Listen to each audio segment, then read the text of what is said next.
But after virtualization, we can now use a very rare resource such as frequency spectrum between two logically separate virtual networks by leveraging virtual AP mechanism on top of the wireless access 802.11 wireless access point. So what are the different key requirements that we need to take care of for this access point sharing across virtual networks? We need to take care of that all the virtual networks should be able to broadcast on different domains. They should be able to provide different levels of security. They should be able to support different protocols above a basic layer 2 connection. They should be very easily deployable. They should ensure downlink and uplink fairness. As we all know, extensive research has been done till today for downlink airtime fairness problem in 802.11, WiMAX, etc. So we are inspecting uplink airtime fairness control problem for this study. And finally, the final requirement is how we could achieve minimum bandwidth loss due to this resource partitioning. So what is a split AP? Split AP is a mechanism which is an incremental design to the existing 802.11 framework, and it is currently capable of existing outside of the driver as a standalone utility. The functionality of our system that we have proposed in this work is as shown in the figure. You can see that the split AP controller running on the access point is responsible for emulating multiple virtual access point. It is also responsible for slice traffic accounting. And finally, it should be able to calculate per slice client to a WK and broadcast it using UDP. We deliberately use here UDP broadcast to limit the control traffic, as then the broadcast requires because it depends only on number of slices and not on number of clients anymore by using UDP broadcast. While the split AP client module running on any handheld device or laptop is capable of receiving this broadcasted slice weight by split AP controller. It then reports statistics such as transmission rates, average packet sizes to the controller shaper. The controller shaper uses these two parameters to compute optimal offered load, which it then provides to the click modular router, which we have used for controlling shaping on the client side here. So let's see at the split AP controller and client module functionality. The access point is required to compute total number of clients in every slice. It is also required to receive the parallel transmission rate from each client on every slice, and it should be able to, and it currently computes total bytes transferred by each client. It also calculates and broadcasts the slice weight to every client within the slice. So the uplink airtime control fairness algorithms LPFC and LPFC plus that we have proposed in this work takes care of this last block at the access point. On the client side, the client is required to report parallel transmission rate to the access point and listen to the broadcast control message from the access point simultaneously. It also calculates optimal offered load at which shaping should occur using these two parameters above. And then the click modular router shapes the uplink traffic using this calculated optimal offered load.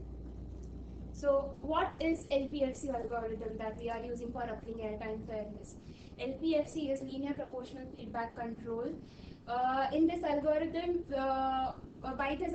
by linear proportional feedback control, I mean that a slice weight of WK is fairly and equally shared among n number of clients within a slice K, where number of slices can vary between 0 to m.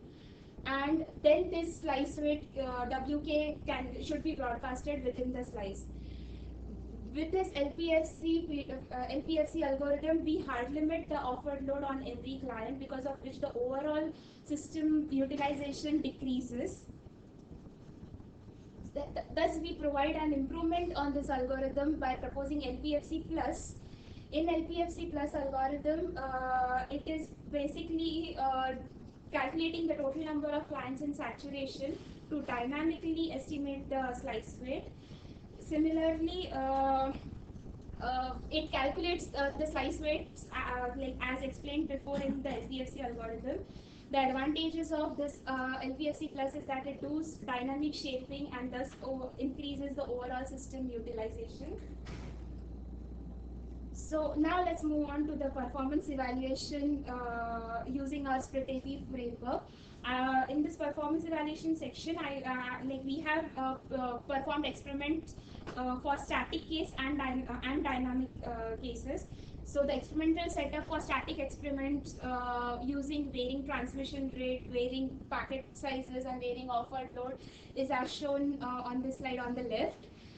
We see that here we have an access point which emulates two virtual access point 1 and 2, and client 1 and 2 are associated with the respective VAPs.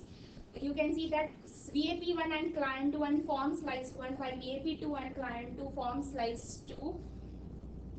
The different experimental parameters that we used for this experiment are as shown in the table on the right. We have used LPFC algorithm for static experiments, and we have evaluated this for equal and weighted channel sharing. So for varying transmission rate experiment, we vary the client transmission rates of both the clients on slice 1 and slice 2 to check their impact on overall slice usage at the access point. For this experiment, we have kept packet sizes and offered load of UDP uplink traffic sent by the client as 1024 bytes and 50 Mbps. So we send saturation UDP uplink traffic. And using these experimental parameters and setup, we measure total aggregate throughput achieved and corresponding fraction of channel time utilized by each client. So the results as seen from this chart, the graph shown above is basically the fraction of channel time used by each client on both the slices. So these first two bars are for the vanilla case, which does not have a split AP framework, while this LPFC, the next bar is for is with LPFC algorithm, which implements which is working on top of our split AP framework. And the client 1 and client 2 are transmitting at varying rates. So client 1 is transmitting, so client 1 is a low rate sender, while client 2 is a higher rate sender. As we see from this chart, the airtime used by two clients are inversely dependent on the transmission rates, and this is due to statistical multiplexing at 802.11 CSMA. And due to the statistical multiplexing, you can see that the overall achieved throughput by higher rate sender in vanilla case is lower compared to the LPFC case, where we limit the airtime and thus the system throughput increases, overall system throughput. And these are the charts for weighted sharing, where we gave 10, 90 slice, 10, 90, 10 and 90 percentage to each slice. So, and we see that we have achieved 10% and almost 86% of utilization using our LPFC algorithm here. So the next experiment was by varying packet sizes. In this, we vary the packet sizes of uplink UDP traffic while keeping fixed client transmission rate and offered load. So client transmission rate here was 54 Mbps. And we again measure the same aggregate achieved throughput and fraction of channel time utilized by each client at the access point. So as you can see from these two charts on the slide, the x-axis shows varying number of varying packet sizes for client 1 and client 2 on slice 1 and slice 2. And before LPFC airtime control fairness algorithm, we see that this airtime used by both the clients is directly dependent on the packet sizes that the client is using to transmit the data. And while this is due to the extra airtime spent for channel accesses and file MAC overheads with smaller packet sizes. And because of which the overall achieved throughput for vanilla case is lower compared to the overall achieved throughput for LPFC case.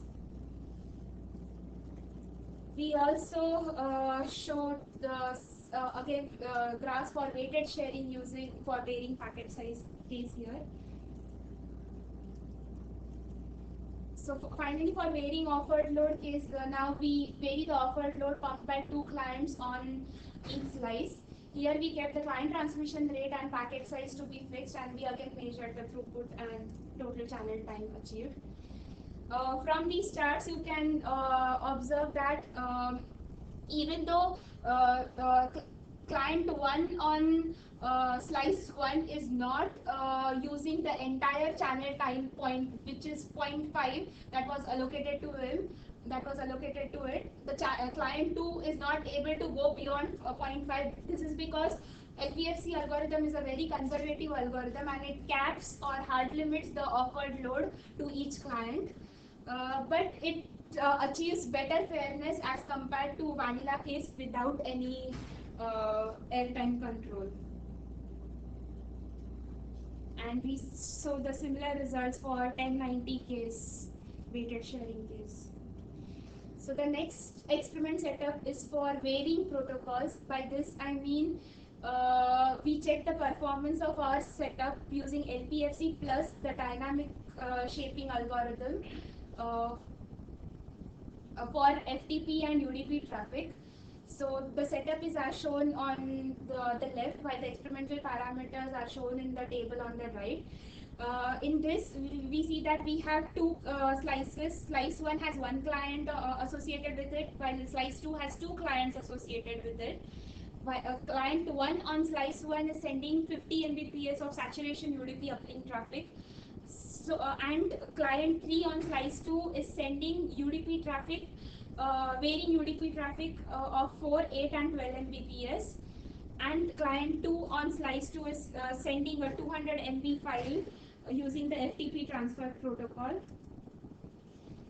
So as you can see, this is a dual axis plot. The y-axis on the left shows the observed UDP throughput in Mbps, while y-axis on the right shows the observed total FTP transfer time in seconds. Bar 1 is for client 1 and slice 1, while bar 2 and 3 are for client 2 and client 2 on slice 2. As we can see that as we go on increasing UDP traffic of client 2 on slice 2, the total FTP transfer time for client 1 goes on increasing. This is due to the client 2 receives lower bandwidth as UDP traffic offered load goes on increasing. And we ensure isolation in our case, since client 1 is pumping saturation throughput traffic, and it is always guaranteed 20% of the channel time, which it is getting about 5.6 Mbps in this case. It's a client 2, but this plot. Sorry, yeah, 1 and 3. Yeah, this is client 1, client 2, and client 3. The middle one is the time, and these two are input. The middle bar is time. Is the time, yeah, so that is. So when you commented that client 2 gets X% of the channel, how are you to read this from this graph? Does this graph tell you how much time is taken by client? Yeah, it is taking here it is taking approximately 98 seconds. In this case, it is taking 116 seconds, and this is taking 130 seconds. So can you convert that to percent of channel? Percent of channel in the sense how much? I mean, airtime used. Yes, we can. Like, we have computed total bandwidth received by that client. So it received 18.3 Mbps in this case. Then it received 16.4 Mbps in this case, and 13 point something in this case total bandwidth. So does that correspond to the right numbers? which you expect. Yeah. So since we increase this usage on client 2 on slice 2 UDP usage, the total transfer time went on increasing. And these numbers conformed with what we expected, how we expected it to perform. This is without any change to the algorithm. This is still LPFC. Plus, no, this is the dynamic shaping algorithm, which estimates number of clients sending saturation uplink traffic on the fly. Yes, I'm confused by one thing. So you have two axes on the two sides. So which one for the Left one corresponds to the observed UDP throughput, and right one corresponds to the FTP transfer time in seconds. So the purple and brown bar is UDP, and gray bar or black bar is for FTP transfer. And x-axis shows the varying UDP offered load on client 3. So this is 4, this is 8, and this is 12. So it receives 4 Mbps. Generally, my advice to you and people listening to this talk is never draw mixed charts like this. It is very risky because people cannot understand it. So blue bar is the throughput, and the white two bars are actually. So when you need to blue and red bars are the throughput, and gray bars are the airtime. When you need to do something like this, the solution is simple. You can draw a dotted line and not have a bar. For those, you can put triangles and dotted lines connecting them for the time, and you can leave the bars for the throughput. But bar charts are very dangerous things, and many people, they're used by politicians to promote false information. So you have to be very careful about bar charts. Because anything, by looking at it, you get a perception. I'll change this in the draft. Because when you place bars next to each other, people are trying to see, why is this one greater than that one? Greater than. I'll change this in the draft. So now now we perform the experiment for real-time traffic. The experimental setup is as shown on the left, while the experimental parameters used for this is as shown on the listed in the table in the right. We used 802.11a mode of operation. Everything else is same, but in this case, we have again 3 clients. Client 1 is sending saturation UDP uplink traffic of 50 Mbps. Client 1 on slice 2 is also sending saturation uplink traffic, while client 2 on slice 2 is sending UDP uplink traffic at step sizes of 5 Mbps in time interval of 3 seconds. At a time interval of 3 seconds. So client 1 is using both slices? Both clients, client 1 of slice 1 and this is client 1 of slice 2.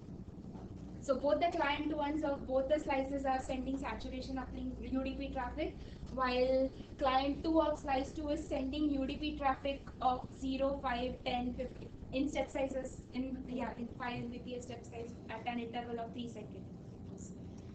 So as you can observe from this graph, since client 1 on slice 1 was sending saturation uplink traffic and we gave it 20% of airtime share, it always got 5 Mbps of total throughput. While as we went on increasing the UDP traffic of client 2 on slice 2, the client 1 on slice 2 self-corrected itself.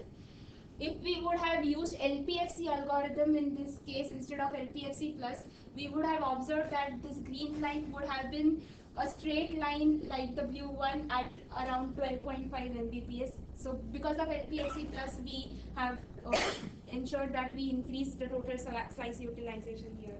And so basically, if one client is not using the proportional thing, the other one gets the remaining airtime to use. So finally, we compare both these algorithms, LPFC and LPFC plus. For this, we use an experimental setup in which we have 2 slices again. Slice 1 has a single client pumping uplink UDP traffic at saturation, and slice 2 has 5 clients associated with it. For different experiments, we are varying the number of clients from 1 to 5 on slice 2, and they all send saturation uplink traffic. Uh, for the comparison between these two algorithms and we are using modified gen fairness index to determine the weighted uplink airtime fairness across different flows and flow groups. So as you can see from this chart here, the total observed group fairness for our framework never drops below 0.97. So with LPFC, we have perfect, like we provide perfect airtime control as it equally shares the channel time between all the users. While with LPFC, it is slightly degraded because it can never achieve the total channel capacity since we keep a 15% tolerance in case of LPFC plus algorithm. While we can see that first in stack muxing case, vanilla case, the fairness index is as low as 0.6. So we have actually achieved approximately 40% of improvement using LPFC and LPFC plus algorithms here. And from this chart, for total observed throughput, here we can observe that even though the total throughput achieved by stack muxing case is quite higher than the LPFC plus case, this is due to like what I said that we can never reach the channel capacity because of the 15% tolerance that we are keeping. But it is better than the LPFC case, which gets increasing which gets increasing number of throughput as we vary number of clients on slice 2. So can you comment on the choice of 15% tolerance? What is the Yeah, so like we can improve it even more, but like this was the best tolerance that we could achieve using our algorithms that we have implemented right So now. what are the design parameters through which you can control the tolerance? Have you tried more aggressive trying to push up to the Yes, so if first when we did our first experiment, we had to keep the tolerance level at 30%, and we improvised it up to 15 by using different tools like TCP stat and by actually querying proc interface itself, like using driver statistics directly and using like having multi-threaded application on the running controller algorithm running on the access point. So that helped in. So now I'm sort of asking, how did you, maybe 15 is the right number, but how did you decide that 15 and not 10 and not 20? Or is it a parametric thing that you are still leaving it open? How will suppose someone wants to use your scheme, how will they? They can change the tolerance level. So 15 was the best, with 15 was the best level at which we achieved best performance. We can go on changing it from 15 or to a higher number.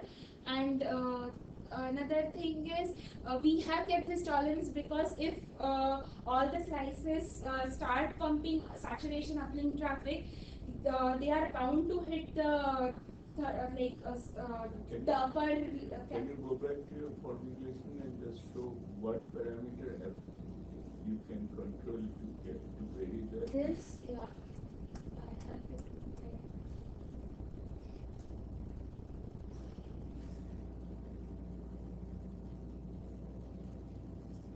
Yeah, so here, so you can see that tolerance that I am talking about is this threshold theta. What's the unit of theta? The unit of theta, it is just in percentage. Time, percent of time. Yeah, percent of time. So So that is actually 15%. 15% is the best that we achieved. And do you have some results that show parametrically the performance as a function of theta? We don't have, like, we did those experiments, but the performance achieved using 20% like tolerance level at 20% and 30% were not as great as that Yeah, at but 15. you can report that. I mean, that's part of your thesis. So if you have results, you just put them there to justify the choice.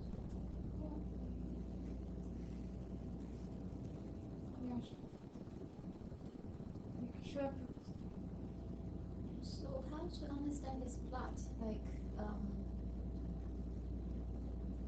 it's high. This thing, right? This matrix, higher the better, or lower the better, or middle is the best. Middle is the best for now because this is using statistical multiplexing. It is getting maximum throughput. That is correct, but at the cost of at cost of unfairness, right? In airtime. It's a good result because the red one as you So, want the throughput like, should be as high The as start maxing case we So are you getting want the here. It is throughput to be as high as high as possible, but it should be also and fair more enough. fair. Yeah, Okay. more fair. Um, So that's why we say that LPFC plus is. So that's why I was asking, how high can we push it? okay, I see. All right. So when you're Middle pushing is it the best. even, when you're pushing it even more, we are losing control messages. Control When you lose control efficiency. messages, you lose fairness. So that's a good point to express. When you just don't say 15% because there's nothing that tells you 15% 50. So you have to make that case Stress that that, this was yeah. chosen. And also there's one more aspect, like the more tolerance you keep, the more there is for every slice to jump up in between and spike so that you can still calculate that and you can control the saturation. So if you keep that at a small limit, then the growth in every client's offered load can be small. Otherwise you'll saturate very quickly. Thus, I like to conclude that we successfully designed the split AP architecture, which is now capable of running different algorithms to control uplink airtime across user groups. We implemented LPFC and LPFC plus algorithms on a prototype, and these results show up to 50% improvement in group airtime fairness, resulting in some marginal degradation of overall system throughput. So my recommendations for the future work is that we can search for more efficient algorithms that can be deployed on this framework. We need to implement the client application module as a web browser plugin to make it more platform independent than it is now. And we can also have the slice rate or group airtime quota included in the evening of individual BAP to eliminate the need of separate signaling mechanism that we have right now.